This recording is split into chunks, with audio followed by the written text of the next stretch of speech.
Studio, thank you so much. Just now, October the 15th, your company already processed. This is the seventh payment, right? 31.8 million USD for Tranche A. What's next? What should we know and understand and expect about the debt payment process will be done by Bumi Resources later on? We have $1.7 billion of debt.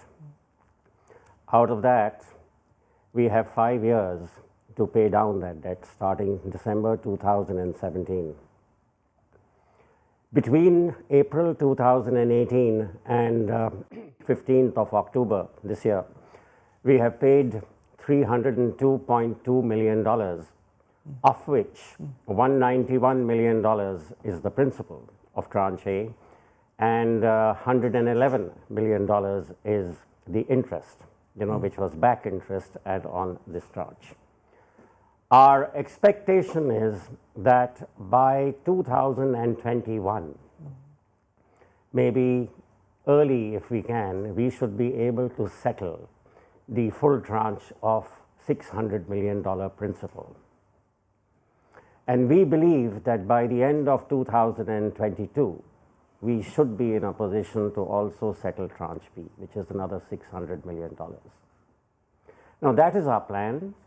We could have accelerated the debt repayment process, but we did find some market weakness, which impacted global economic growth, which created an imbalance of coal supply and demand and prices. So while we are still very profitable, we have still been able to fulfill our debt obligations. We feel we could have done better had the market conditions been normal. We could have accelerated the whole process.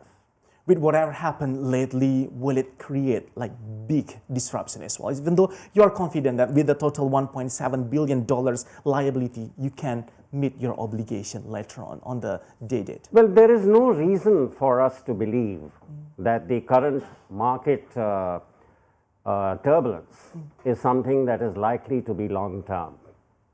We all know that the reasons for this present turbulence is largely due to the impact of the China-US trade war. It's always like that, right? Which affected economic growth, which reduced growth in consuming countries. It has also been aggravated by the fact that Australian coal, which was supplied to China, is having 60 days of delayed import clearances. This has led to a buildup of high-ranked coal inventory in Australia.